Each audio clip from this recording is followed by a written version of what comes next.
everybody. Randy Patterson here with Boomerocity. Thanks for joining us. You know, one of the things I love most about doing these shows is getting the chance to talk to people whose names are not necessarily household words in the music business, but yet they have made an incredible, indelible mark on the soundtrack of our lives. Oftentimes they're unsung heroes, except only to the artist that they're playing behind. And one of those guests, or one of those people, is my guest on this episode. Marty Walsh is an exceptional guitarist, songwriter, producer, and session musician. I can't forget that. Who has spent decades making music with some of the biggest names in the business. And whether you've seen him on stage with people like Supertramp, heard him backing legendary artists like, I don't know, John Fogerty, Donna Sumner, Neil Diamond, and many, many others, or listening to him just playing as a session musician behind countless other people, even if you didn't realize it, he has made an indelible impact on the soundtrack of our lives. Now he's back with an album that was actually put together 40 years ago with a super group of sorts. They called themselves Weatherfront, and the album was called Eureka, but it never saw the light of day until now. And that super group, by the way, is made up by Scott Gorham, who was with, of course, Thin Lizzy and their offshoot, which was Black Star Riders, who, by the way, a guitarist with them was also Damon Johnson, who was with Alice Cooper and now is with Leonard Skinner. Daryl Verdusco, who has played with Mark Knopfler and Van Morrison, and then a couple of other session musicians, Moon Calhoun, real name is Richard. He played with Chaka Khan and Andy Gibb. And Derek Bergman, I always want to call him Birdman, but Bergman, he played with Yvonne Elliman and Jeff Berry. And then finally there was Dennis O'Donnell, who is a veteran music executive. And these guys got together about 40 years ago between breaks from all their other projects and recorded this album. And it's phenomenal. Absolutely phenomenal. It sounds like it was recorded yesterday, and not only from the quality, but from its relevancy. So it is, you're going to want this into your collection. So anyway, back to Marty and I, we have a great long conversation. So you want to make sure you have your favorite drink and some popcorn or snacks or something, because it's long but fun. You're going to feel like you're sitting in the living room with us chatting, which I hope all of my interviews feel that way. But in addition to talking about this album, we talk about his career, which is, as you already heard, is phenomenal. It's a conversation filled with great stories, great music, or talk about the music, and plenty insights from a guy who's seen a lot and played a lot throughout an amazing career. As always, please hit like if you're enjoying the conversation. Hit subscribe if you want to catch all the others. And as always, please share this with your music-loving friends. So without any further ado, let's get to it. Here is my first of what I hope are many more conversations with the great Marty Walsh. Until next time, this is Randy Patterson with Boomerocity. Take care. Hey, man. Hey, Marty. How you doing? Good. Yeah. I love your studio good. there. What's that? I love your studio there, man. It looks comfy. Yeah, man. You know, this is the shed. The shed. All right. Wait, I'm in the Smoky Mountains, and on the other side of the mountain in my hometown of Maryville, they have a Harley place, and right next to it is an outdoor venue called The Shed. So yeah. I'm sure that's an often used name, huh? Yeah, man. I've heard that there's a studio in New York called The Shed too. Oh, but it happened because I when I was living in California, I was working with Billy Sherwood. Do you know Billy? I've heard the name, but I've not talked to him. And he had a studio that he had at a commercial, place, and he called it The Office. and I had a little freaking room in my two-car garage, so I called it the shed. Like, yeah, you're a professional, man. I'm down here in the shed trying to figure it out. But anyway, Now you're thank you so located much where for again? Sorry, Where are you located now? I'm outside of Boston. Oh, okay. Yeah, man. My wife is from Massachusetts, and I met her when I was on the road in the '70s with Seals and Crofts. She Nice. moves to Los Angeles. We have our kids. And then the '90s hit, and I'm a studio musician, man. I mean, that's what my gig was, and that was all changing, of course, with the advent of digital and home studios and all of that. So I could see kind of what was going to happen.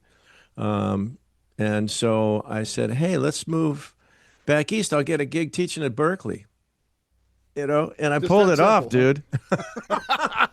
Man alive. I know, I Cool. know. She didn't want to come back here. She loved LA, as did I. But got to work. So yeah, Yeah, well, there's that. I spent 20 years in the high tech business. I was with Nortel, and they had a lab, or we had a lab there in Billerica, oh and I yeah, had to go there for meetings in Billerica. And I yeah, loved driving up to I think it was Portsmouth, New Hampshire. yeah, There man. was I was this just there. great little seafood place right on the water called the Ore House, and I had to be very careful how I pronounced it, or Yeah, I'd be in trouble. But great place to eat, man. I haven't been there though in over 15 years, yeah. probably close to 20. I just played a gig there this weekend with Freebo and Alice Howe. These people I work with every now and again. Have some fun, play Wow. guitar.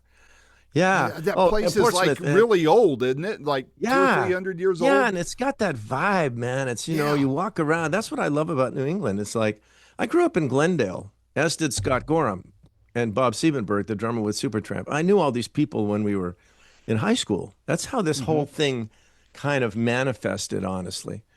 Mm-hmm. And so, yeah, I mean, Burbank's Burbank, Glendale's Glendale, freaking Portsmouth. It's just, I know there's It's another snow, it's planet. cold. But Boston, I love Boston, man. Big fan. Love the town. Great, great town. So, yeah. It's been a while since I've been there. I grew up in a different Glendale, Arizona, but I was Right. born here and moved here a bunch of years ago. But anyway, but man, it is so good to talk to you and to I come across this project when Steve Karras turned me on to it. I thought I want to talk to one of these guys, and he said, "Well, which one?" I said, "Well, Marty." So I mean, all of you guys would have been great, but this just everything that you've tapped into, some of the people I've interviewed, like Luke, and I don't know, you've worked with several. A homegirl here, some little blonde by the name of Dolly Parton. You probably forgot Yeah, about her. yeah. 9 to 5. Dude, Yeah, the gig that keeps paying. They yeah, keep that's using that nice. song. I keep getting these checks. I'll get checks like 4 or 5 times a year. Oh, it was in another movie. It's like, yeah. But yeah, thank you, man. Thank you. I mean, look, I was fortunate to be my father was a musician. My brothers were both older brothers in the music business in LA, right? Hmm. My brothers used to come home and talk about Hal Blaine and Glenn The Campbell Wrecking put this Crew. guitar Yeah. solo on my song that was fantastic because they were, doing demos and stuff. And my brother wound up being a successful songwriter. Dan Walsh, he was part of Price and Walsh Hmm. songwriting team. And so, man, I was just there. I was there. I mean, that really kind of is what it boiled down to. Um, Jay Graydon, I don't know if you know Jay Graydon, the guitar player, producer, he wrote After the Love Is Gone and for Oh Earth, yeah, Wind and yeah, Fire. And yeah, I mean, yeah. he played the solo on Peg, the Steely Dan record. Jay was the number one dog guitar player in LA for a while.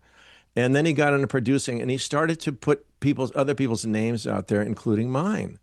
So I started to get these calls, and people would say, well, Jay Graydon said to call you because he's not doing sessions anymore. So I mean, when I look back on the whole thing, there was a series of events that took place, that kind of led me. That the goal was always session work. That was the goal in LA at the time. All of us guys in the San Fernando Valley, we were all like, man, we're looking at Larry Carlton and Jim Gordon and Skunk. all these people that are doing dates, man, David Foster, just, and you're like, Hmm. hey, man, that's what I want to do. And we were all on the road.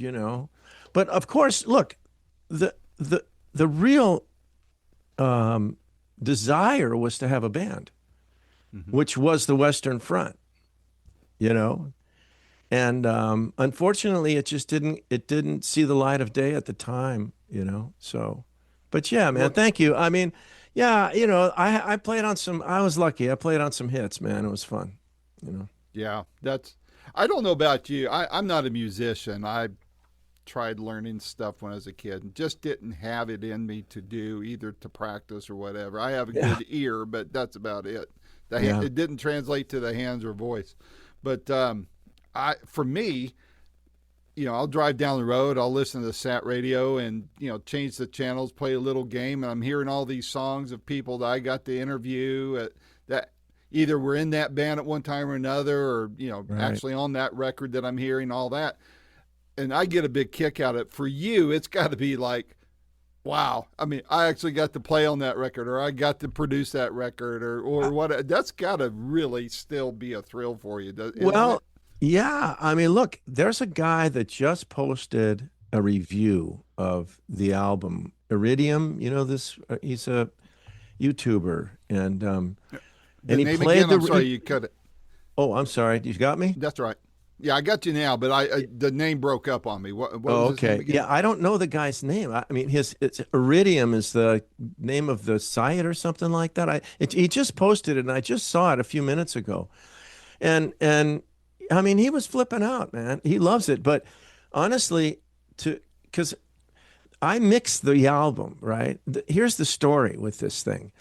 Those tapes, we had rough mixes of the songs back in the 80s. We had a manager who went to Atlantic Records, called me on the phone in LA and said, I got you a deal with Atlantic Records, 1984. And I'm like, I'll never forget it, man. I'm like, I'm on the phone and I go, now listen, Elliot, I've heard this before because I had been through two other projects that were lawyers were talking. We thought we were getting signed and they fell apart. And I said to him, I go, look, dude, I mean, and he said to me, never forget it. What do you want me to send you a dozen roses? I'm telling you, you got a deal with Atlantic Records. Oh my gosh, I'd hang up the phone. My wife, Libby, oh my God. I mean, that was the goal. The goal was always, to have a band and do that, write the songs, tour, do the whole bit, like Scott did with Thin Lizzy or Bobby did with Supertramp. I mean, that was the goal. And, fortunately, I was able to work with both of those guys. I mean, I toured with Supertramp and did records with them, and which was fantastic. And of course, Scott, he's Thin Lizzy. I mean, you live in the dream, man. But at the same time, so I mean, that's what would have happened back then. That would have, if we got the deal. I don't know how much of what we did would be on the record. I'm assuming if a producer was smart, he'd say, "Well, give me these tapes, these 2-inch tapes." But anyway, when I got to get Steve Lukather told me about Mascot Records, Ed Van Zyl. I sent him our little rough mixes. And he goes, love it. Let's do it. So here we are. And we had to take the tapes, the 2-inch tapes, offload those to digital in LA they were sitting in one of the songwriter, Dennis O'Donnell's garage, and he got him over to a tape duping guy. They shipped that to me, and I'm sitting in this room mixing this project over about a 3-month period, just Hmm. and with Derek Bergman, the keyboard player. He and I were back and forth. He lives down in Rhode Island, but we've worked on projects together for years to get, and and yeah, so it's just and hearing that come out of the speakers, the mix of the Western Front when this guy was doing his review, I was like, that's good. Yes, 9 to 5, the intro lick I got, that's cool. But when it's yours, and your buddies, you know, Scott was a pal of mine, you know, and Derek and Dennis and Moon Calhoun It's singing, your Daryl child. It's your Verduzco. baby, man. I mean, yeah, you know, that's what really counts. And it's just it's a shame that it didn't come out, but thank God. And Ed Van Zyl, we owe a lot to him, you know, because he put it out. I mean, here we are. It's just beginning. It's the first single, you know. So, yeah. did did the project kind of like nag at you all these years? Because I mean, it's sat there for decades, and I mean, it's great stuff. I mean, from what I've heard of it, I messed up on the download and I didn't realize it and that I didn't have it all. But I've heard the one cut a bunch of times, and it sounds both classic and fresh at the same time. We hope And that's what so, that, yeah. yeah, I mean, and that takes something. You don't want to, some people try to do a throwback, and it sounds like a throwback, but I mean, you guys sound like you just were in there in the studio last month and fresh tunes, and it is fresh to all of us who haven't heard them. But back to my question, did you're working on all these different projects, you're touring with different ones, all that, and did this project keep like, man, we've got this stored, or did Always. you just forget about it? No, no, no, man. It was always there. It was always there. It's like, you know. And then we all pretty much stayed in touch because, you know, Dennis, one of the guys that wrote a lot of the lyrics, Dennis O'Donnell, he and I went to grade school together. So, I mean, I've known him. He was the best man at my wedding. I mean, you know, I mean, so we're pals, right? Moon Calhoun, he comes along and he's just the greatest, man. I mean, if you get a chance to hang with Moon, it's a trip. Daryl Verduzco, the drummer, I met when I was doing an Eddie Money album, and I said, "Man, you're the cat to do this stuff." Scott, you know, is my friend from high school days, and you know, we certainly disconnected for all of those years, and then reconnected around 1978 when right when Breakfast in America was being recorded. That's when I re got acclimated. I ran into Scott Gorham and Bobby Siebenberg of Supertramp. They came into a club in Toluca Lake when back from a mix session of one of the Breakfast America mix sessions, right? And so these guys kept coming into this club. So Bobby and I started up a relationship. We started writing songs and doing things together. So I was, as Scott said in his recent video that he did about the project, I was at Bobby's working on this stuff with this album that he was doing, and then Scott shows up, and it's like, oh man, you know. I mean, I had known him, but now it had been another few years since I saw. We used to hang out at this club, and then he shows up, and it's like, wow. And he says, I got this riff, and I'm like, yeah, man, let's go. You know. So, so I'm sorry, I forgot your question, man. What was the? I Did I? I think I did. Oh well, what was my question? I don't know. I I don't was know. just tracking with you, man. I'm just rolling. I'm just I rolling, love it. man. I'm I rolling. love it. Well, Yeah, you yeah. know, to me, I mean, I was saying that just how fresh it sounded, yet it was, you Right, know, right. the, That was the question. so yeah, and to me, that's the beauty of great music. A couple years ago, I interviewed Cosmo from Credence, and he had a bunch of tapes too that went back to the early '70s, and he brought them out, dusted them off, turned them into albums, and they sound both classic and fresh there. And you when you guys do that kind of thing, I mean, first of all, it's a testament to your craft, that something you wrote, even though it didn't see the light of day, unbeknownst to you, it was something timeless. And to me, that speaks volumes to what you guys do, and why you still are where you are. I think the music can speak for itself quite nicely, the Sure. way you guys have done this. Yeah. When you guys started working on getting this polished up and ready for release, were there any surprises for you as you were going through the tapes? Yeah, there was a couple of them. One is there's a song called "This Is War," which is the last song on the album, and we had an alternative. We had an alternate lyric that Moon sang And that was the song that we went with. We went with this other song called Point of Reason, it was called. So when I get to that song and I'm mixing it, I'm like, well, what are these other vocals, you know? And he goes, "This is war." I go, "Oh, no, no, no. No, no, we lost it. We shouldn't. I think This Is War was the first. I don't know if it was the first or the second thing we did with him. But we did an entire version of one of them and then an entire version of the second. Now this is just the chorus section, right? So yeah, I went, "Oh, no, no. This Is War. That's the melody's so much better. The lift of the melody is on a higher register, and it's just a more compelling lyric with the verse lyrics, you know." So that was a real find. When I actually did a little rough of it and sent it to the guys, I go, "Hey, look at this, man. This is Point of Reason is now This Is War," and they're going, "Oh, I think that's cool," you know. There was one other thing that was very interesting is on a song called Heartland that I did. Primarily, Derek and I did that. This is when Scott had gone back to England, and we were still writing and recording stuff, you know.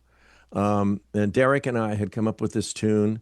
I think Moon wrote the lyric along with Dennis, but there was a guitar part on it that I went, I think I'm going to recut it, you know. And Derek goes, "No, no, man, no, no, no, no recutting, no redoing anything. You have to, it's all got to be from that era, you know," which we were very proud of. And I went, "Okay, man, I'll just keep it." And I EQ'd it and stuff to like make it what it was. It wasn't a huge deal, you know, like, oh, it's just a small guitar, just a guitar part. I mean, it sounded fine, but I was like, well, you know, I might be able to get a better sound. I started thinking about tweaking stuff, you know.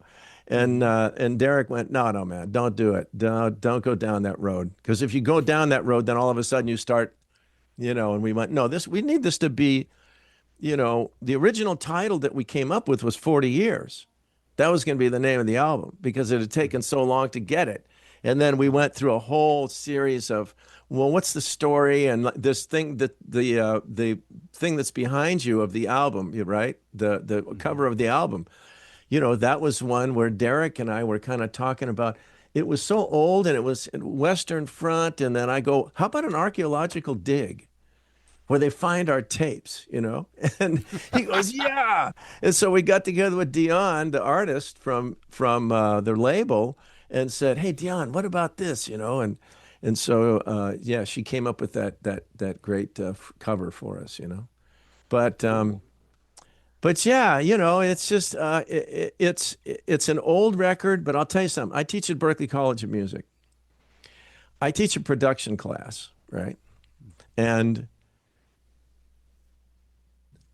before this, the students were walking in, and this is a production class where the students are producing songs. They have to produce. They have to find an artist. They have to, you know, work on the arrangement. They got to do all this stuff, and they got to produce a pop record or a record. You know, it can be. It doesn't have to be pop, but a record. So I'm in there listening to "Set Me Free." I'm setting them up. I go, okay, I know they're going to start rolling in here in about a minute. So I'm going to start "Set Me Free," and I'm just going to be sitting there listening to it. And they start rolling in. They're like, what is this? And I go, "It's this record 40 years ago."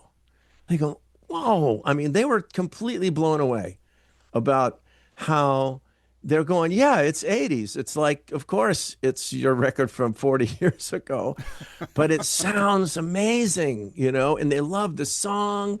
They're going, "Who is this singer, man? The guy's kicking ass." You know, it was just, so yeah, it's certainly from back in the day, right?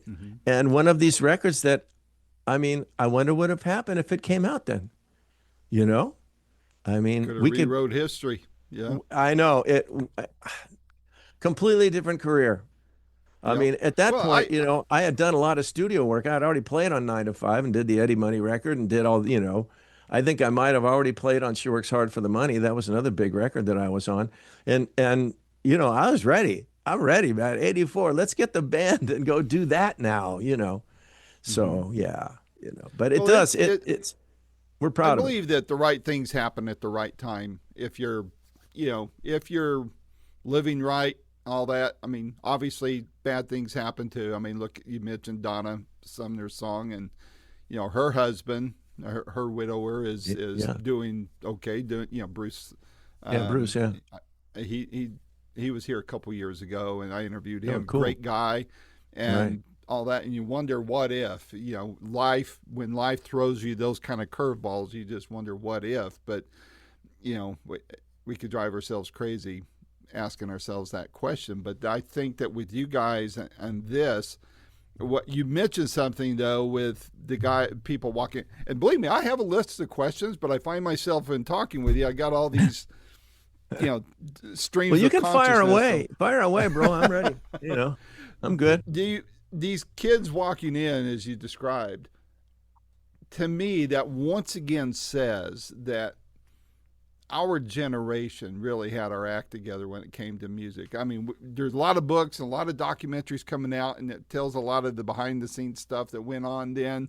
A lot of shady crap going on, a lot of people ripped off, all that kind of thing.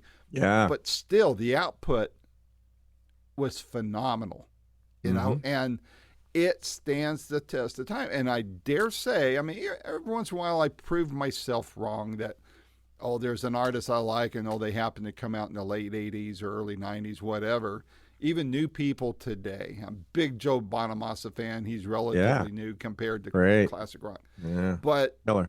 for the most part, our generation had it, man. That's the foundation from the 50s to the early 80s, as I like to focus on. And these kids keep validating that point. Just like you said, coming in, listening to a 40-year-old tape, and they're getting off on it. Yeah.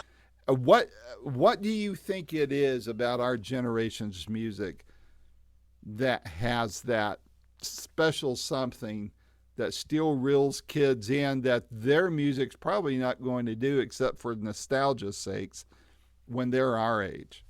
Well, that's a fascinating question, and I really have some strong opinions about it. I think there's music made today that's going to resonate with kids when they're 60. I really do. You grow up with music. The music that you grow up with is the thing that you remember in your youth, right? And as you get older, though that whole youthful thing, it stays with you. The people that you knew growing up stay with you. The music that you listen to stays with you. So a lot of people go, well, I don't think we've got the staying power. It's a different time. And of course, nowadays it's not like a band.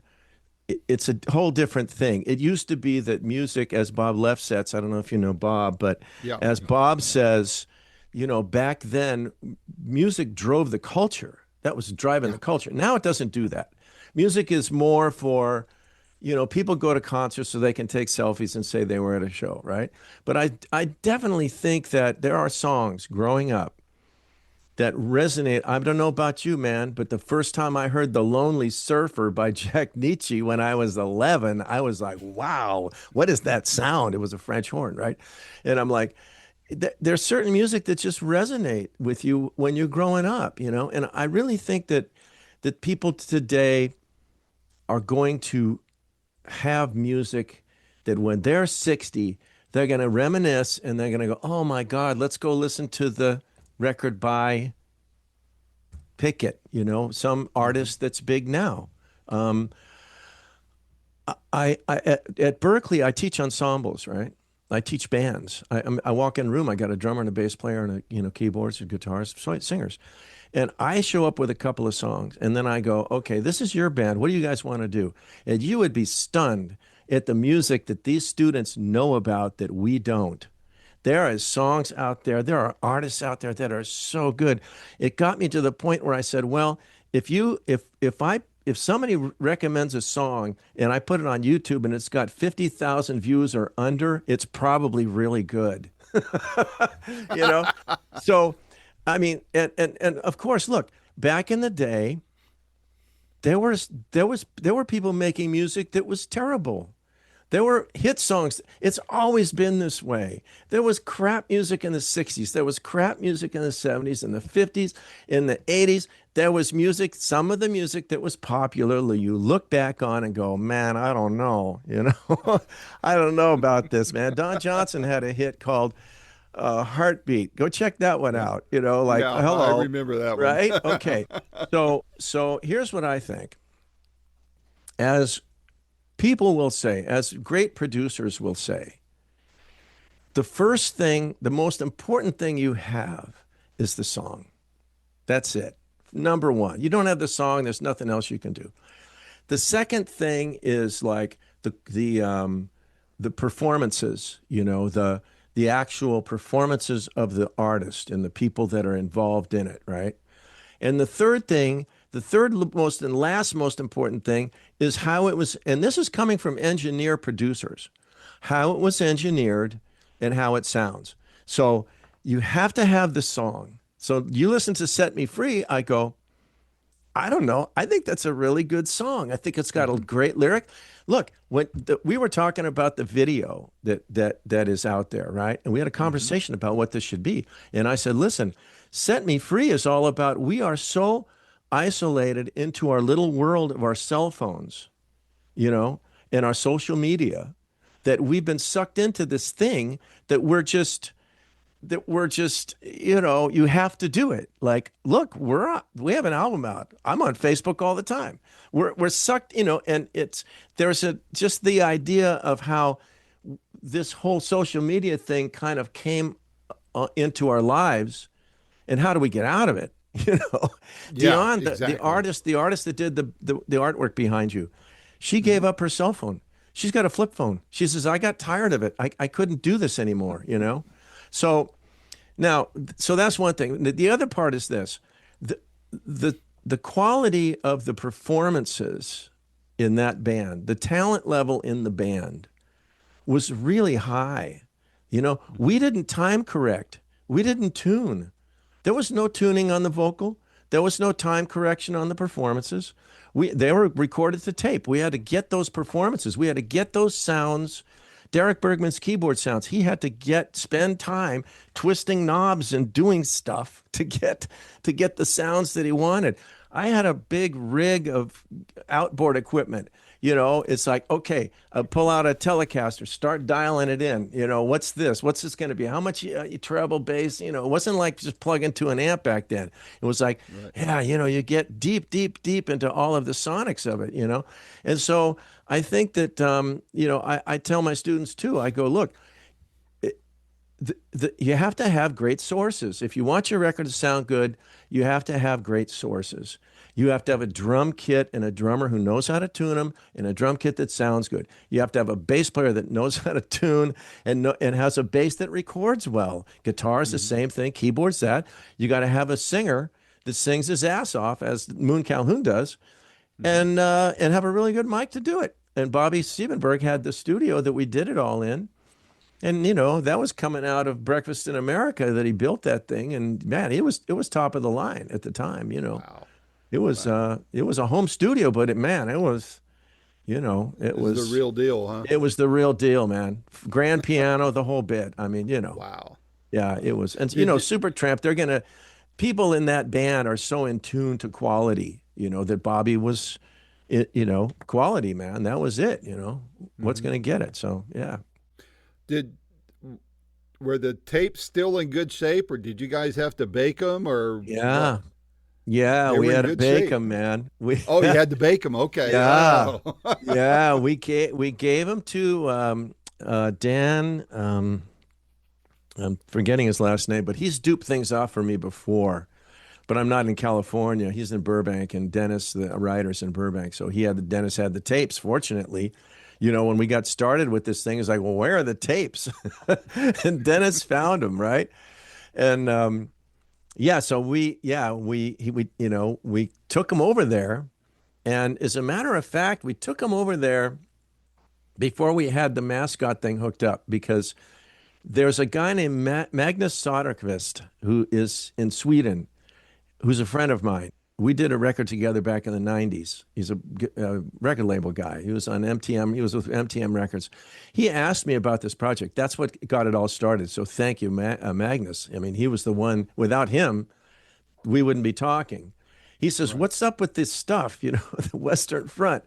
Because he's deep in the weeds of all of these projects that never saw the light of day.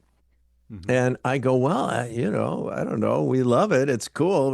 But nothing happened. And he goes, well, maybe I can get something going. And I went, great. So we found the tapes. We got him over to the duping guy, but we didn't have him do it yet because we didn't have a budget. We're just like waiting. Magnus was working a few angles. And then I was talking to Lukather. We were having, every time he comes to Boston. Luke. Yeah, I love Luke. Man. He's a great guy. Every time he comes to Boston, Luke and I get together for lunch. It's a freaking hoot, man. But I can only imagine. I know, right? But yeah. So I had asked him about another particular label, and he goes, "No, you don't want to do that, man. You want to contact Ed Van Zyl. That's who you want to talk to." He hadn't heard the record. He was just doing me a favor, And that's when I got a hold of Ed, and then I said, Magnus, we got our guy, man. So, hold off on that, and here we are, Wow. But yeah, labor of love, man, That all this kind of stuff fascinates me because, I don't know. I talk to people like you, and I don't care about the traffic. I mean, I do, but I don't. I'm in it to learn things and to preserve history by hearing all the in the weed stuff, the inside baseball stuff that I learned from. Not that I know it all, but to have, the names you've dropped, especially Luke. I've interviewed him more than I've interviewed anybody else. Oh, so you're far. kidding. Oh, No, you're I've kidding. interviewed him like about 7 or 8 times, man.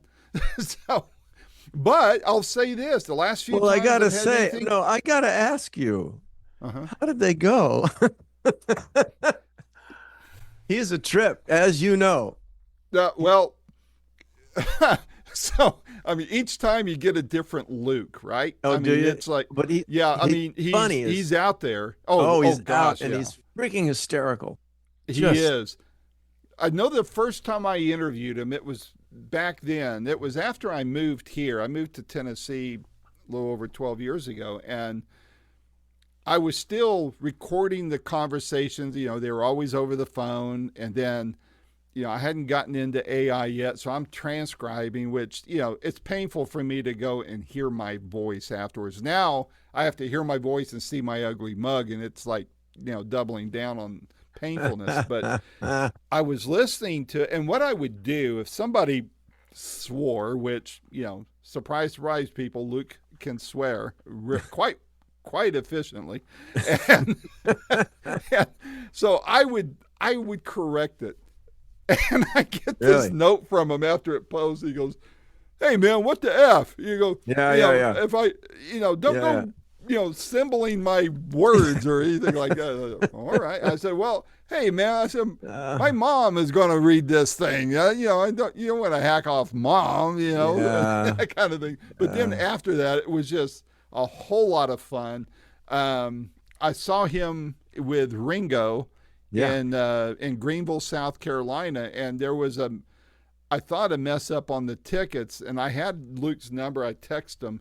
He goes, hold on, man. I'll get you fixed. And he did, man. It was like right on the spot. We go meet him backstage, and he goes, well, you want to go meet the boss? I'm like, seriously? He goes, yeah, man, let's go. And we're walking down the hall with him and Todd Rundgren and I don't know who else. And sure enough, Ringo walks in. So, I didn't really talk to him. I snapped a picture of him, but not with him. But yeah, each time I talk with Luke, it's an adventure. And last time I think I talked to him, it was with him and Joe Williams, and saw them. They got this two new killer keyboard players with them now, and all that. But but the last few times I've had anything to do with Toto, it's been with Joe or with their new keyboardist, and I don't know.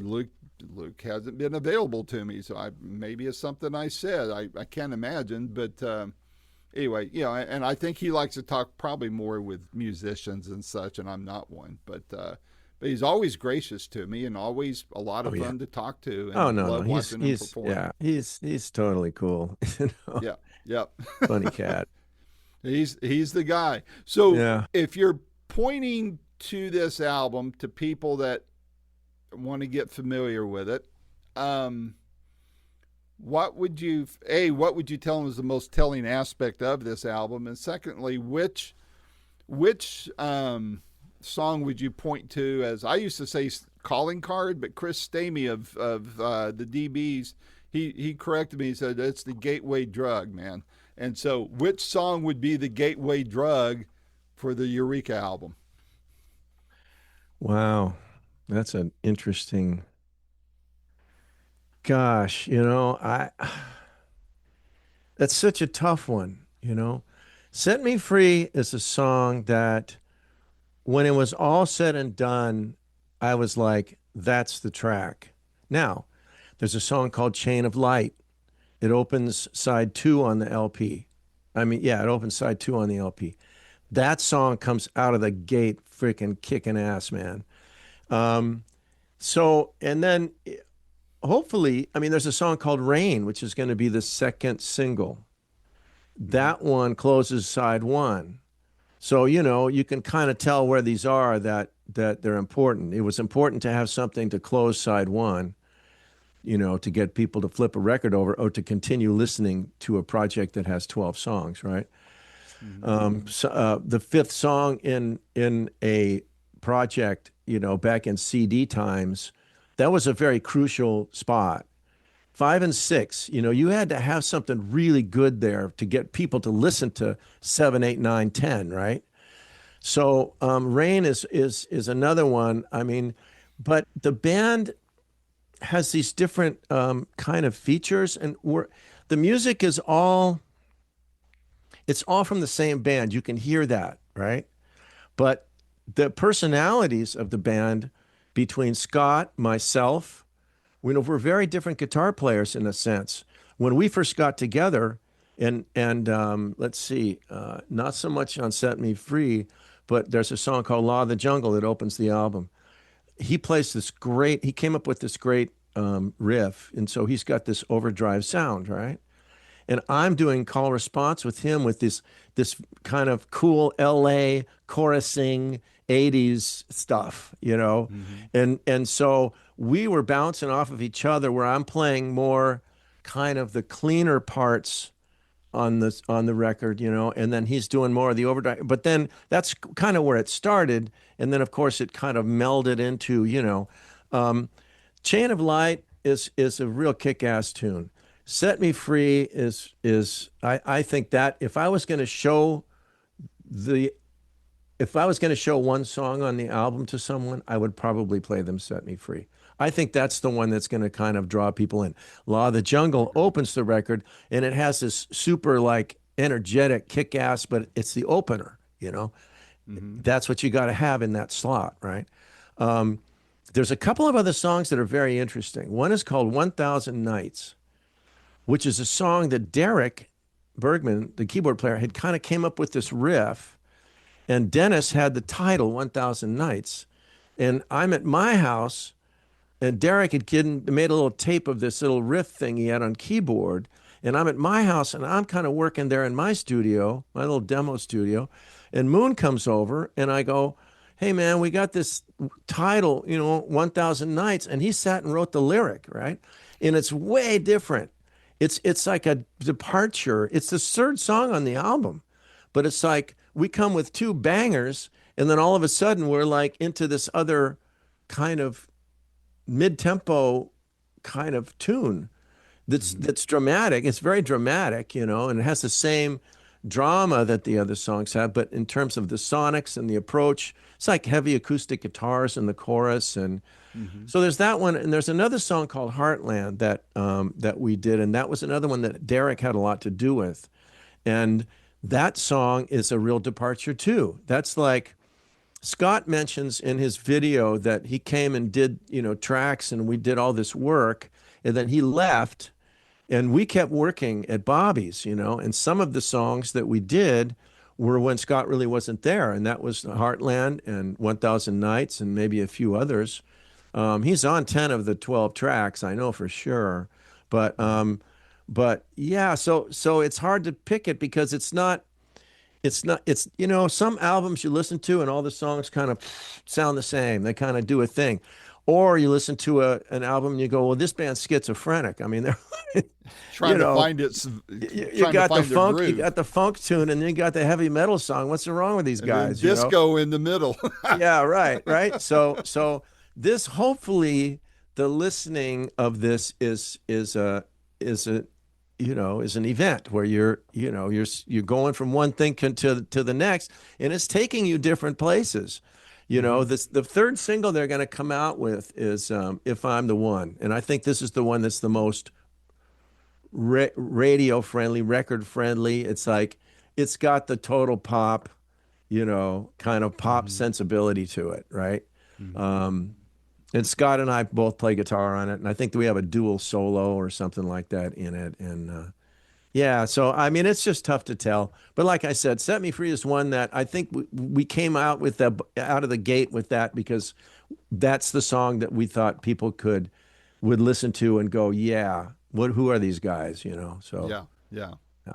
Well, a question I have for you. I have to tell a short story to set it up to see if this happened with you, and especially with this record. So I grew up on Elvis. I have my mom's Elvis 45s from when she was a teenager, and that's what got me into music. Right. And so the first concert I ever went to was Elvis on an Easter Sunday in Phoenix, 1973, I think. And so, but he introduced a song that he said was going to come out on a forthcoming album. And I loved the song, and I looked for it. We didn't have internet or anything like that. So anytime I was near a record bin in a store, I'd go, thumbing through the Elvis section and look at the albums to see if that song was on. I never could find that album until I belonged to one of those like Columbia Record Club type things after CDs come out. This is about 30 years ago. And they had a box set of Elvis called Walk a Mile in My Shoes. And there was 5 or 6 CDs, maybe 7. It had that song on there. Now keep in mind, this was in the 90s, mid to late 90s by this time. I saw Elvis in 73. I have a memory of what that song is, right? The name of the song was called "I'm Leaving." I can picture Elvis singing it, where he was at on the stage, the whole 9 yards. And I thought, I wonder if that song sounds anything like I remember it. Now, at this point, I'll stop and say, were there any songs on there that you remember differently than how they were recorded on there? And then now I ask that question, hang on to that, and I'll tell you the song as I remembered it was exactly from beginning to end. And I thought in this one case I actually got it right. Other times other songs kind of get into the mind and you start mixing them up with other tunes, even from other bands, all that kind of thing.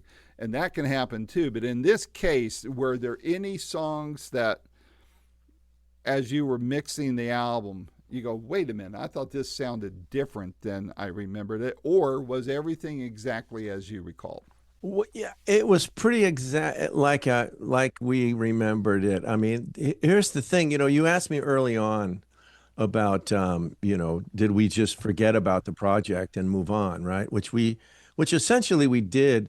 It was of course, it was in the back of our minds. And every now and look, I have cassettes of the original, mixes. And I mean, I don't know if I got them. I might have put them on dad at some. I don't even know. But every now and again, you go, and I got a freaking cassette player still up here. Every now and again, you want to pop some cassette in that, like a writing cassette you did in 1986. So I got to have one of these things, right? And so over the years, I've listened to it. Over the years, it's been, oh man, the Western Front, yeah, and you pop a tape in and you listen to some of it, or in the car or something like that.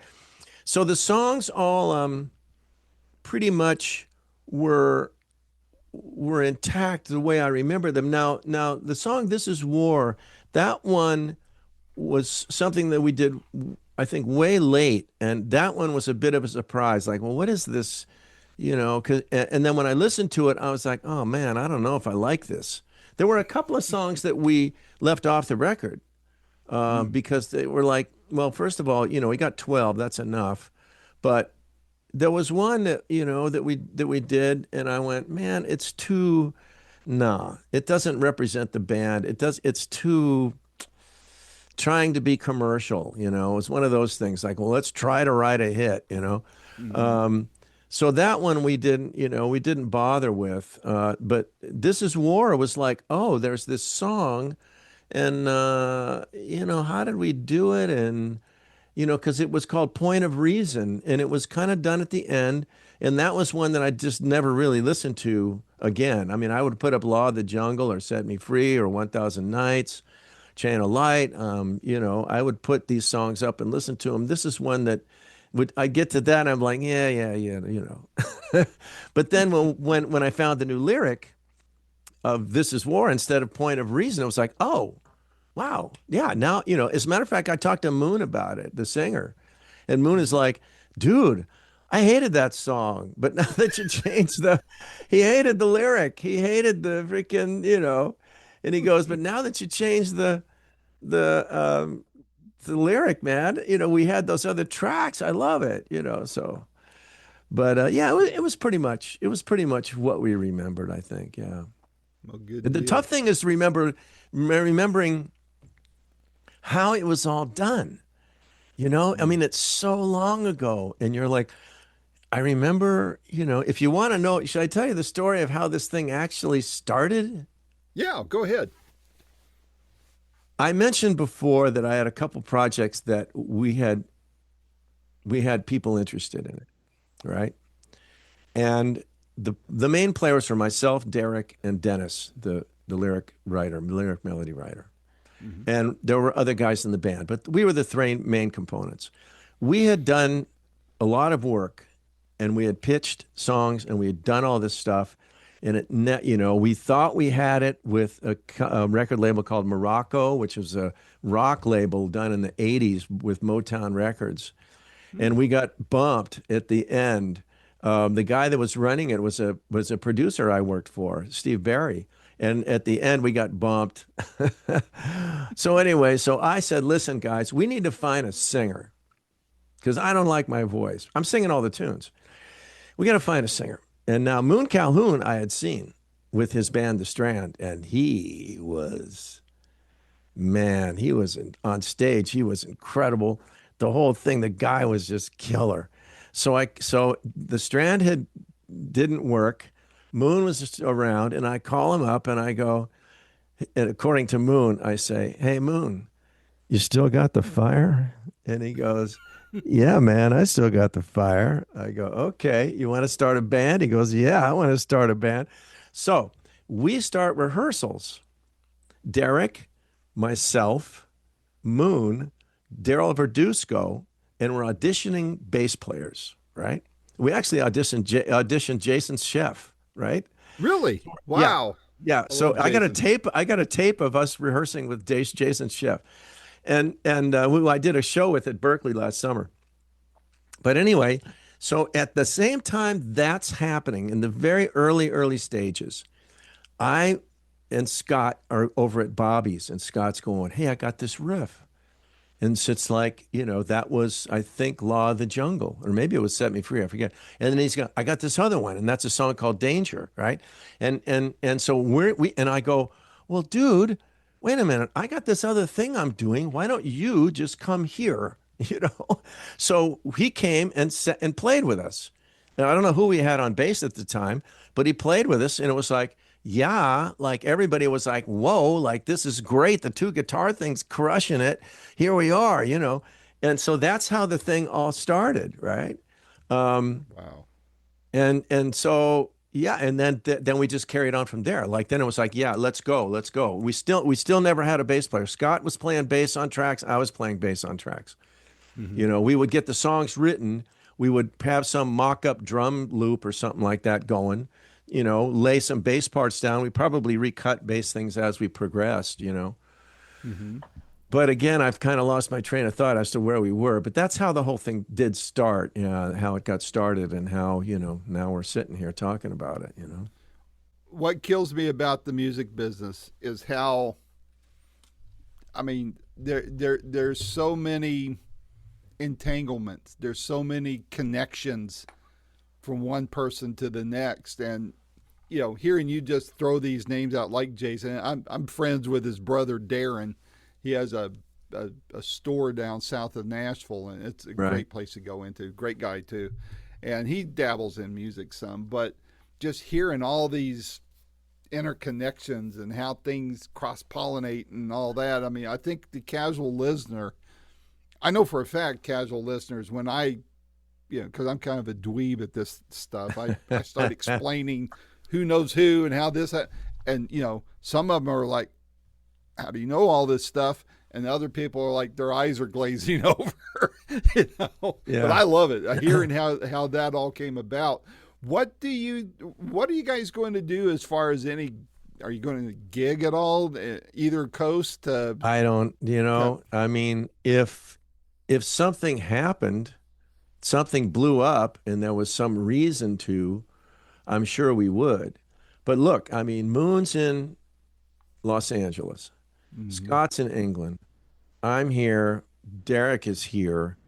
Daryl is in San Francisco or outside San Francisco. He's on the road all the time with Mickey Thomas, you know. Mm-hmm. He's been doing that gig forever, right?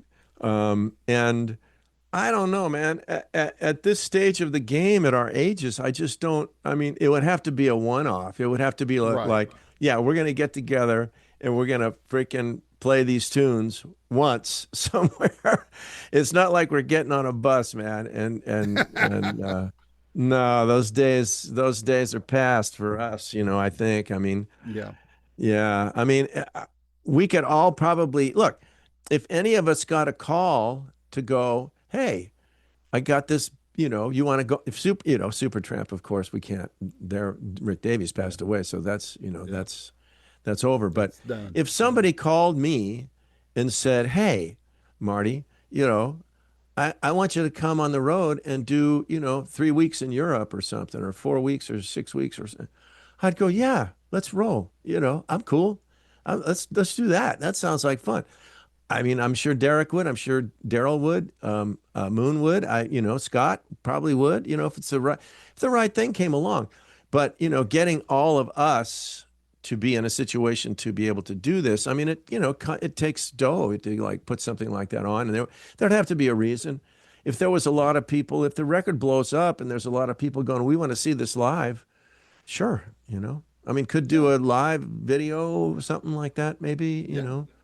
But yeah, we're scattered all over the place, so it's a little, you know.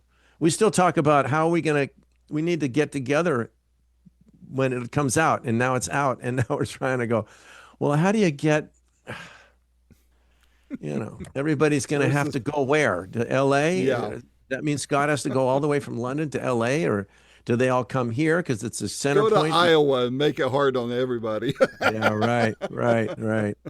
So anyway, it would be great, but yeah, it's not in the cards at the moment. Yeah.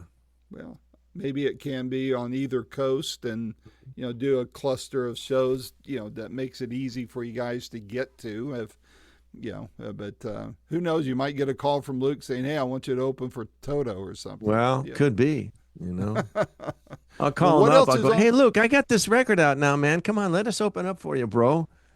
You know. Yeah, it could happen. Drag us on the road with you, man. You know? We'll follow. Yeah. What else is on your radar for? You got this album out. You're doing these interviews in support of it. What else you got going on for this year besides teaching? Well, what's interesting, you know, actually the teaching thing, and I should have probably done a disclaimer.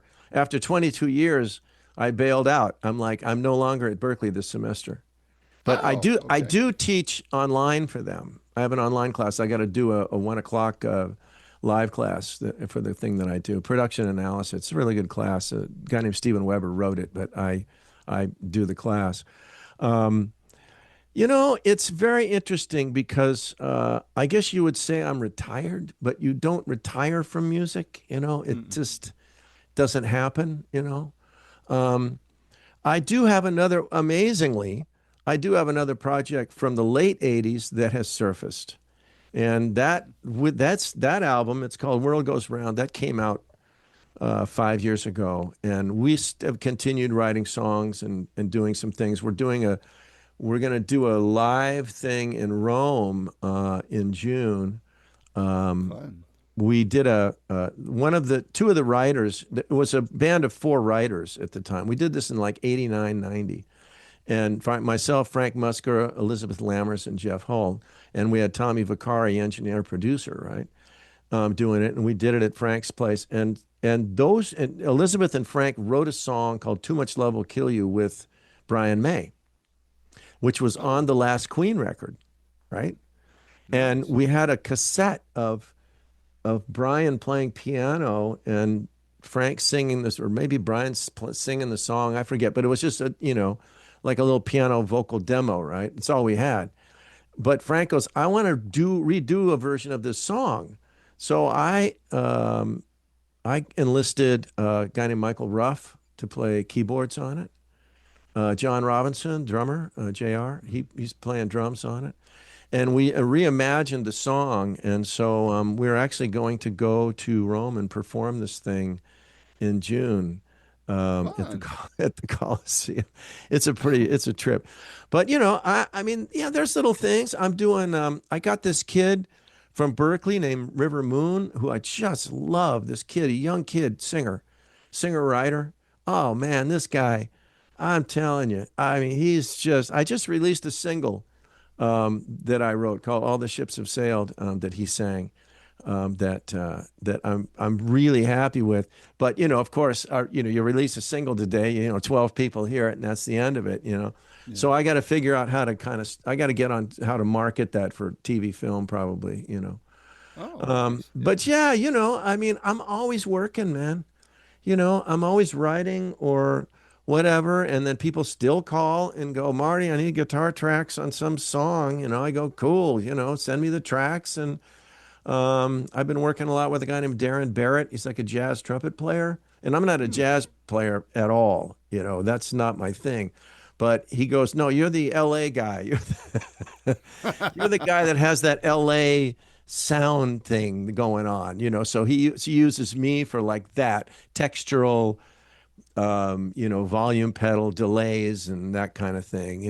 Right. So Right. there's a lot of little things, just things going on. Nothing really earth-shattering. I mean, that's what we're hoping that this record will do. This is the main focus right now. Like, how do we Mhm. get this marketed? I mean, look, today you get a song in a Netflix show that can blow everything up. You get a Yeah. song on TikTok that blows everything up. So now is the focus. We just came out with the song. We're starting to do interviews. Thank you very much, by the way. And My pleasure. I mean, we're all on board with trying to get this thing out there as best we can. We have a publisher, Penn Music Group, Michael Ames, who's in LA, who we Mhm. combined. He has an umbrella publishing company, the Western Front Music, and I got the westernfrontmusic.com. I haven't put it together yet. I'm going to do something with that, or the label will. Mhm. Um, and so, yeah, this is the focus right now. This is going to be the focus for the rest of the year for sure. The album comes out in July, and we're going to be all trying to figure out, trying to get it marketed. I know that Michael with Penn Music is his complete focus is TV film.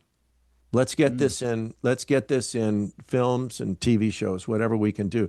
And we listen to the music and we go, man, do you want an 80s record that sounds authentic, right?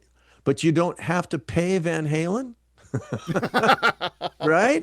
You Yeah, can for pay the sure. Western Front, which is going to be, a tenth or whatever of, because we're unknown, right? But you Right. put that record in your show. You put Set Me Free in your 80s TV movie, whatever, in your Netflix film. In your 80s, people are running around and you got Set Me Free. You got a band standing on stage playing Set Me Free. Come on. Yeah. With the record. I mean, lip syncing the record. Come on, right? I mean, it's like perfect. It's It it's could perfect happen. for that kind of thing. So I think the old paradigm of, well, we're going to make an album and we're going to go tour and stuff. Obviously, you can't do that with this. No. And as Bob Lefsetz will say, live is everything right now, but the only other way to break stuff is, record labels don't break things really, Mm-mm. TikTok does. He's so Yep. onto TikTok. He's like, everything breaks on TikTok. Like, forget, so Well, and TikTok, being in good Instagram. with music supervisors too, you Yeah, know. right, Yeah. right, right. So that's that's going to be my focus, honestly. Uh, I I have a friend who's recommended a particular way to go about this. Roxanne Seaman, she's a writer, publisher. And I was talking to her about this a few years ago about how do you get stuff in TV? And she goes, "Look, you got to get on pro account on IMDb. You got to blah blah blah. You got to do this, And so I've got it all set up, right? So I'm going to start with this real soon myself and go, Hmm. hey, find films, man. Where is it? What's the storyline of the film? Does it seem like this would work? Bang, get to hold of the hold of the supervisor and pitch it, and see if we Yep. can make something happen. So I'm telling Yeah. you, you just don't know, man. I mean, you Hmm. just it's the whole thing. The entertainment, excuse me, the entertainment business in general is like fraught with. Oh, hang on a second. Go ahead. Edit that out. It's fraught with these kinds of stories, Hmm. like how you, I mean, how people get hooked into a particular thing. I mean, and my voice is still freaking out. is is fascinating to me. Hmm. You don't. Now, I used to tell my students at Berkeley, I would go, look, if you're good, right? You got to be really good, number one. So you better work Right. hard and get your act together because you got to be good. And if you're good, people are going to find out. Hmm. The word will get out, if you're good at what you do.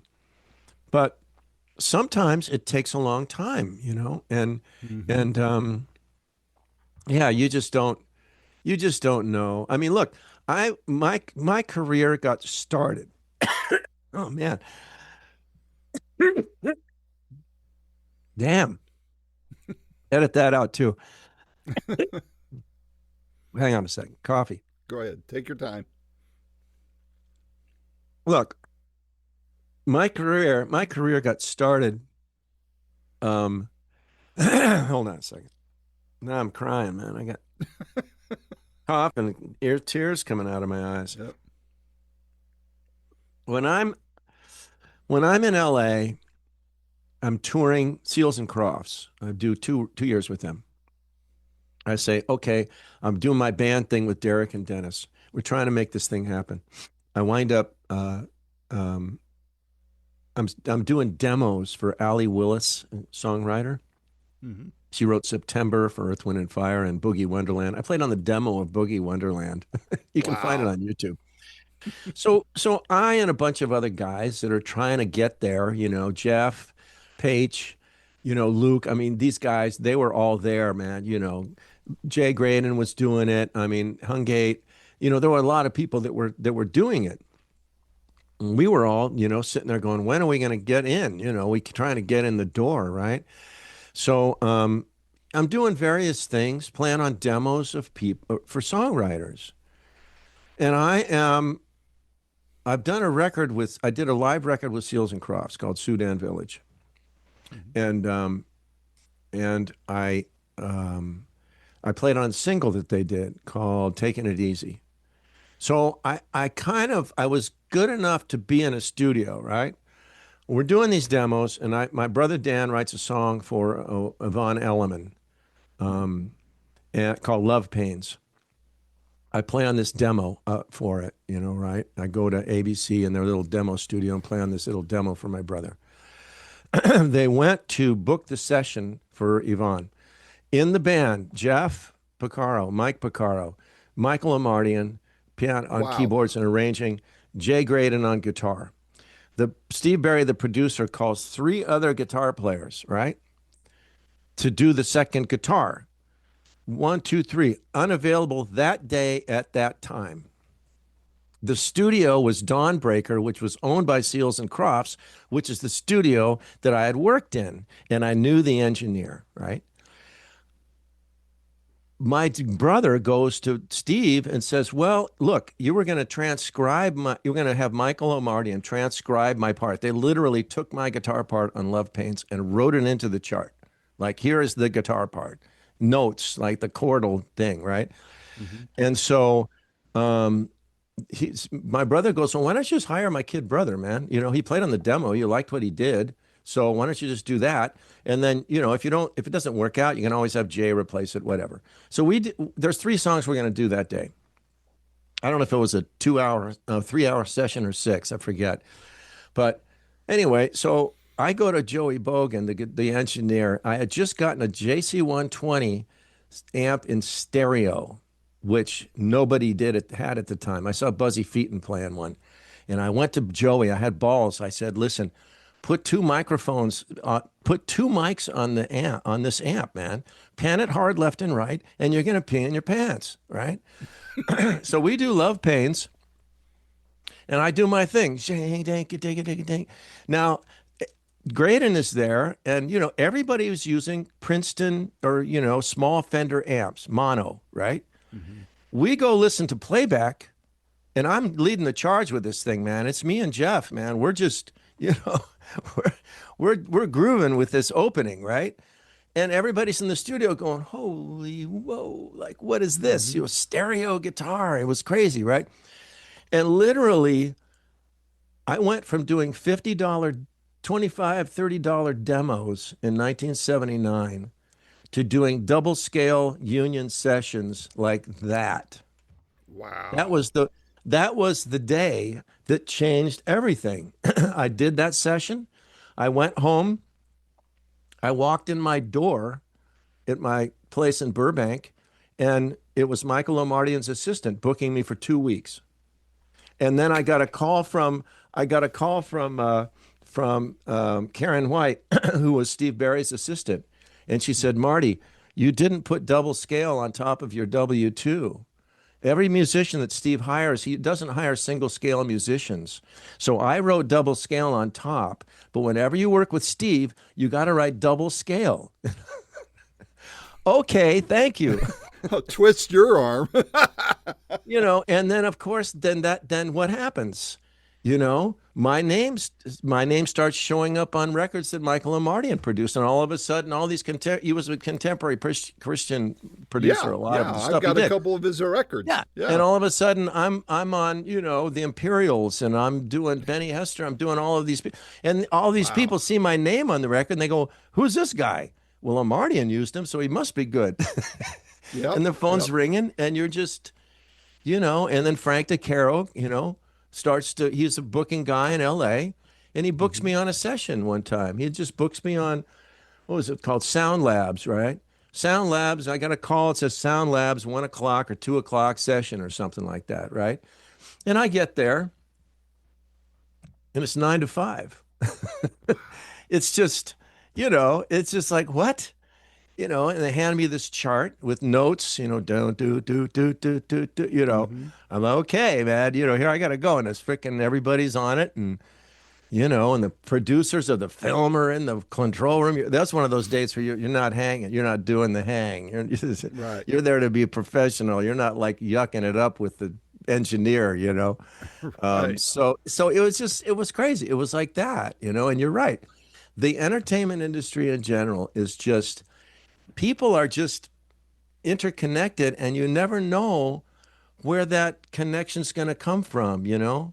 I mean, I'm sure there's all kinds of musicians over the years that would be Hmm. like, you know, oh man, I've heard so much about you, not me personally, but someone that they've like looked at from afar and said, oh man, we're finally working together after 10 years that I've known about you. And I'm now on some gig with you, you know, in the studio Yeah. or touring or whatever, you know. So Well, see, and yeah, it's a trip. that's the stuff. That's the stuff that just fascinates the heck out of me. Someday, when I'm done interviewing people, I may take all this stuff and write a book myself on it. But guys like you, I interviewed Steve Vito. Is it Richie Rick Vito? Vito? I'm sorry. Yeah. Yeah, Yeah. Rick Vito. A couple of Yeah. weeks ago, he's got a new album out, and I mean all the stuff he worked on, and people that those you behind the scenes people. I mean, Barry Manilow wrote a song called "Studio Musician." Really? That says it all, and that to me, those are the real cool stories. And yeah, you have the big people that tour and all that, Waddy Wachtel and Lee Sklar and all those guys. But I like hearing all the other stuff too. The nuts and bolts and stuff. So all those kind of things. I saw on your website that you started a blog and you kind of quit. You need to. I would strongly suggest you either pick that up or write the book you said you would rather not write, because you got some good stories. Well, wait a minute. Look, so here's the blog story, man. Here it is. I'm with Luke at the Ritz, 2016, right? Having lunch. And he says, hey, man, I'm writing a book. And I go, he goes, I got 1,500 pages. I got to cut it down to 300. And I say, yeah, man, I'm going to write a book too. It's going to be called The Life and Times of a Second Call Studio Musician, because he was the king. He Right. was like Steve Lukather. We were all with a guy named Andy Brower. He was the guy that had all the guitar players. Mhm. Lukather was, Andy Brower handled Lukather's stuff, like mine and Mike Landau and Dan Huff and Dean Parks. He had everybody that they would take your gear and set it up at the studios, right? And he had a rental business. And so, I mean, it would be like, you'd hear, oh my God, well, yeah, well, like Luke's doing this record with Superstar, and then, Prince, oh yeah, and then Jackson, Luke's doing this whoever. one with Superstar. I mean, it was just like ongoing, like, and then we'd be going like, well, what is he getting paid for these, man? Like, what, can you imagine, right? Because he's Steve Lukather. He's the king. He's in Toto, and you can get the guy in Toto, to play on your record. I mean, my gosh, right? So anyway, I go, yeah, second call, man. I'm gonna be, because I was a second call guy. I can't tell you how many sessions I got because Steve Lukather was unavailable like the second day. There would be 2 days of tracking. And I would just show up because I get the call, and they would go, and they would already have tracked half the album. And it'd be like, oh yeah, you guys were here yesterday. Yeah, Luke was here, but he couldn't make it today. So there I am, Yep. So second call, man. But look, I think you ought to do it. I think you ought to do amazingly, it. what's really amazing to me, quite frankly, is that, and I'm not trying to toot my horn here, but I played on a lot of freaking big records, I mean, I played on a number of seriously big records. 9 to 5, Arthur's Theme, Christopher Cross, won the freaking Oscar that year, Yep. right? Yep. The Eddie Money record, No Control. I saw a Dan Rather interview with Eddie Money, and the first thing he's got up when he shows, the Dan Rather interviews, it's the album No Control. I mean, like, and he's got Shake in the video. I mean, it's like I had these moments where I was like, man, I'm like, what, Heartlight, Neil Diamond. I mean, you know, big records, and so. Yep. I was very fortunate to make a living, but it's so funny because I look back on it and I go, man, like I was one of the few really lucky guys to, I don't know, maybe I'm making too much of it, because I'm Steve No, Lukather I played don't on think hundreds of these, so I might have played on 7 or 8 or something like that, and I think it's big yeah, time. but But still. I mean, there's a lot of guys that did a lot of sessions and never played on big records. They played on Hmm. albums and, whatever, but never something that had that 9 to 5 kind of cachet. Well, Um, definitely, and but but I think it's something to brag about, and I think it's inspirational too. And you don't sell yourself short, because I remember after I interviewed Brian Wilson, the mhm. shortest interview of my career is 2 minutes and 20 seconds, Wow. but I didn't know what his condition was, Right. Right. and I felt really bad after I hung up. My cousin, who was working with me on Boomerocity at the time, said, "Well, how'd it go?" I said, "Man, it sucked." And I told him what happened. And he goes, "Yeah, but you talked to Brian Wilson. How many people can say that?" And Right. I thought, well, Right. you got that. Yeah, that's You true. got to Yeah. play on records that somebody else should have been on, but they couldn't make the call. So you got to do it. And I think that's the stuff of greatness, man. I would document it. I'd memorialize it in a book. I really Well, would. look, and I'll tell you something. I mean, anyway, so I went home. Let me finish this story. So Luke I'm tells sorry. me this, right? And I go, well, wait a minute. I got to beat him to the punch. So I go home that day and I write a little thing. It must have been on a Monday. Maybe it was on Sunday. I forget. But I write the first episode of my blog. I'm 15. I get a guitar. My father's a musician. I'm playing with freaking bad wedding bands. And I put it on Facebook and I had 200 people liking it in the first day. And I got all these people going, so what happened next? And I go, oh, okay. Well, I posted every Monday until I got to the very end when that's it. The last episode is Luke when we brought him to Berkeley, right? I brought Hmm. him to Berkeley. I was the guy that got him there, right? They asked me to get him there, and I said, "Are you sure?" you know, but so that's where it ended. It's like this guy was the king of the freaking session musicians, man. I was a cat who was doing stuff. Here's the story of my career: Seals and Crofts, Eddie Kendricks, the records, all this stuff. But this was the guy, that really was the king of all of us, and Yep. Yep. yeah, I'm And just a lucky. lot of people take shots at him, and I Yeah. hate it. And Oh, because he's a why? sensitive guy, from what Why would I you take? gather. Yeah, I know. That's what Left says. But look, here's the other thing I wanted to say too. You mentioned, I mean, skill set, I guess, right? Being able to go to a session and be part of the thing, right? Right. um, I learned very, very early on, really early on, that I didn't have the chops to be a real, like, virtuosic guitar player, right? My father was a guitar player with really good time. My father played with Les Paul in on a radio show in Chicago, WJJD, when Les Paul was known as Rhubarb Red, and my father was his rhythm guitar player. My brother Wow. Dan was a great guitar player. And I had one thing that I knew was workable: good time. I have good time as a guitar player. And Jay Graydon, my mentor, when I was young, I used to go to his house and hang out, and we're talking about stuff, and he would just be very specific about, man, you got to have the groove. You have to have the groove. If you don't have the groove, it ain't gonna work, right? Right. So I really focused on when I was first coming up. I'm like, okay, feel is it. Like, feel, man, and good. Like, come up with a good part and play it in with a good feel. That's the whole thing. A good part with good feel and a good sound. When I started Hmm. playing on those demos I was talking about, I was getting called because my feel was good. It wasn't like I was some great guitarist, but when you're making records, or even if you're going out with an artist, you're not playing solos. That's not Hmm. part of it. You might get, look, you go out with a really big artist, right? You might get two solos a night that are 8 bars each.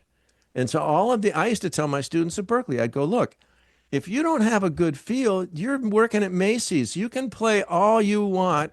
upstairs over the 12th fret ain't going to get you anywhere. Jay Graydon, when I told him I was teaching at Berkeley, he said, tell all your guitar players that the money goes down exponentially after the 5th fret. Right? You have to have good time, right? So Yeah.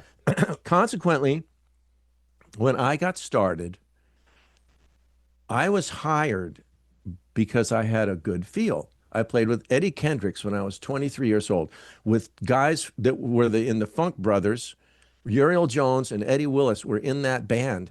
These were seasoned session musicians from Detroit. And the only reason that I could do that gig and hold my own was because I had my feel was cool. Never been like some superstar soloist. I mean, that just was never my focus. I was not going to be Steve Lukather. I was not going to, although I did a solo record, I did an instrumental record that came out in 2014 called The Total Plan. And I did it because I was teaching at Berkeley, and I wanted to make a record that was a guitar record with the way I play, which is a lot. Look, I played solos on it, yeah, but it wasn't like a shred. It's not like a shred record. Right. It's like a very listenable record for the common person, right? Mm-hmm. But yeah, so yeah, I could get on a session, or I mean, look, Rick Davies hired me to do "Brother Where You Bound" when Roger Hodgson left, and the only reason he did that is because he heard us working on the Western Front. He heard what we were doing at Bobby's, me and Scott and all those people, and then we got together and played a little bit once, and then when it came time to like, who are you going to get on guitar? I was the logical choice, because I knew all the guys, and they knew I played with sensibility of making a record, and what that takes. Right. So many musicians, man, as soon as you put microphones on them, they sound great live. They're fabulous. You bring in them a studio, you put microphones on them. You see how they sound then. You see what the feel is like. You hear what their actual sound is like, right? And that's where the rubber meets the road. There's a lot of people that are great players that don't belong in recording studios on records. That just, they don't know how to do it, I mean. Or vice versa. I was very fortunate. Yeah. I was very fortunate to be in tune with that at a real early age, man. I'm talking, 19, 20, 17, 18, 19, whatever, in there when I was really starting to practice every day and really work at it, Graydon's in my ear, man. Time and groove, dude. That's it. Time and feel, Get acoustic guitar. Practice, finger picking, chordal stuff, right? Mm-hmm. But you got to practice, man, and get it so it feels really good, So that was the reason I was able to do it. And look, Lukather Luke plays incredible stuff, right? But I remember seeing him on a video once going, look, you get called to play the stupid stuff. You get called to play the simple rhythm guitar part. That's why you get called. You don't get called to play some freaking 32 bar shred solo on a pop record. That ain't going to happen, So I was very lucky that way. And then look, cool. To wind it back down to the Western Front, working with my friend Derek Bergman, we meet Moon Calhoun. We find Daryl Verduzco. We start doing this thing. Scott and I are working on this other project for I'm talking like a couple of days. And I go, hey, man, you got to come down and play with this band. He comes down immediately. We're like, hey, this is really good, Okay. Well, we got a song called Danger, let's go cut the vocal. We had already kind of started to put a little track together, So we went and kind of put our little basic thing together, and Moon came in and sang the vocal, and it was like, okay, boys, here we go. This is it. Mm-hmm. That was the first song that we did, this song called Danger. And then it was just, mm-hmm. writing and I don't know how much stuff we threw away, in terms of writing. If we had I don't think there was a lot of stuff that we, we're working on it and we just go, nah, ditch that one. I think most of the things that we came up with were they had staying power, you know. So Mm-hmm. yeah, that's what the record is, and hopefully people love it, man. Well, I do, That's and I hope it goes extremely well for you. Hope you thank you. land at least one good movie or TV spot with it. That would be very cool. Very, Yeah, very man. cool. I But know that would look like I said before. You got a movie, and you have a song by Journey in the temp track, right? So you you're gonna contact pay Journey. for it. You contact Journey. Okay, we have your song in this temp track for this scene, right? And how much do you want? 100 grand, 125, right? Oh, well, we've got the Western Front. What do you want? Well, it ain't going to be 125 because we're not Journey. You Right. know, you put a Journey song in, you put a Foreigner song, you put an Eddie Money song in, you put a number of 80s acts that sound like this, right? That Mm-hmm. have this kind of thing. Dude, I mean, this is the record that nobody heard that should have been heard. And so I think the sky's the limit for this, man. I I mean, agree in with you. terms of that, in terms of film and sync fees and sync master, all that stuff, I think Right. the sky's the limit. I think that you know this record could come out, it gets in one, and then it turns into, well, who are these guys? You know how the Right. business works. Yep. Oh, what is this Western Front thing? What is this? What else have they got? Oh, you put that one in that film. We can't use that. What else have they got? You know, What's the next right? one I like mean, it? You know. that's the way it works. So, Yep. yeah, when we put it together and we finished the mixes and we got the whole thing kind of set up, we're have a whole, WhatsApp chat with all of us, right? And the general feeling was, man, isn't it great that this music is finally coming to see the light of day? If nothing else, at least this project that we spent time working on, put our blood, sweat, and tears into, is not sitting in somebody's garage, never to be Right. heard, you know. So Degrading. Yeah, that's man. that's yeah, that's where we started with it. Like, let's be happy that this thing's out. And if that's what happens, great, you know. But now that it's out, sure, yeah, if we can make something bigger out of it, that'd be fabulous. Sure, yeah. That would be great. Well, Yeah. I think it's going to happen, and but whether it's this or anything else you're working on, man, my door is going to be always open to you, Marty. So Cool.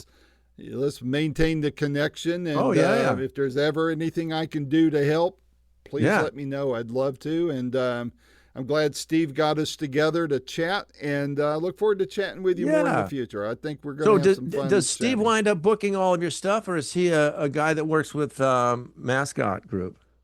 He works with Mascot, Okay. so Well, now I know you he's directly. Yeah, exactly. Yeah. You can reach out to me, and Okay. sometimes he doesn't handle everything at Mascot because there's a couple of different publicists. He and one other guy that I wind up. I think, all right, who is it? Is it Steve or John that handles it? You know, and so it goes back and forth. I have a handful of publicists that I have very good relationships with, and in the overall scheme of things, I'm small when it compared to somebody like Lefsitz or Beato or somebody. I mean, those guys are the monsters in this Right. in this space. But I do what I Right. do for the love of the music, the love of the genre, the love of our generation, and I just have a blast doing it. I've done somewhere around 700 interviews. Wow. Wow. This month marks the 17th birthday of Boomerocity, and I thought it was going to be over within a year, but I ended my first year doing 25 interviews, and interviews were an afterthought. And at the end of that year, I thought I might be onto something because I'd interviewed Ace Frehley, I interviewed Yeah, man. Rob Parisi from Wild Cherry, and a bunch of others. And I was like, this is fun. I'm going to keep doing it. Sure, it survived a move, it survived divorce, it survived illness, and I'm still kicking, man. I'm having a blast with it. Yeah, good So, for you, man. Good for you. Hey, well, look, it was really nice to meet you. likewise. I will certainly be in touch. with well, probably I'll be in touch with you about this other thing I'm doing in June, because this is going to be this is kind of a big deal. The recording of Too Much Love Will Kill You, I must say, is phenomenal. I mean, it's really good. It's a completely, I don't know if you know the song from the Queen album, but it's a complete reimagine. We deliberately didn't want to make it like Queen. We had to take it in a completely different direction. And when I enlisted Michael Ruff and JR to play on it, it's really something. I'll get you a copy of it. Yeah, I do that. And my email address is very simple. It's my first name at boomerocity.com. Okay, great. And some people call it Boomerocity. I invented the name, so it means the essence of being a baby boomer. So yeah, right. But well, Marty, this is a blast. Let's stay in touch. Let's do more of these as you have projects coming. Tell the other guys too; they can reach out to me, and I'd love to be do my part in supporting your all's work. Okay, beautiful. Right. I'm sure Derek would love to talk to you. All right, have him reach out to me. He's got a lot more memories of stuff. Like we were speaking with a guy named Henry who was writing the original like bio thing, and he's going, okay, I'm going to go through all the songs. And he started going through the tunes. I'm like, oh my God, I don't recall. Like I don't, like how did this happen? And Derek would be like, oh man, no, we did this and we did that. And and then, one of them, I know Moon, there was a song called, the third single that's going to come out, I Would Rather Be Lonely. Moon knew exactly what happened. I'm like, man, I don't know. I mean, he knew the whole shtick, Oh man, no. We had the song, and then I wrote the lyric with Dennis, and we got so excited, we ran right over there and cut the vocal, and But anyway, I'm sure Derek would love to talk to you, man. So I'll reach out to me. We'll make something happen. Yeah. Okay. Great. All right, man. Friend. Well, be good. Stay Thank healthy, you so stay much. safe, and we'll talk down the road. Okay, Randy. We'll see you, man. Take care. Okay. Bye-bye. This has been another fun-filled episode of Boomerocity with your host and producer, Randy Patterson. The theme song for Boomerocity is Roll the Dice and is recorded and used by permission from Quentin Hope. Quentin is spelled Quinten, and Hope is Hop as in Paul, E. And you can find out more about Quentin Hope and his music at quintenhope.com. Post-production is done by Cardinal Sins Productions. The Boomerocity name, logo, and content is copyright protected. Segments may only be used with written permission by Boomerocity and/or its assignees. Inquiries should be directed to input@boomerocity.com. Copyright 2026.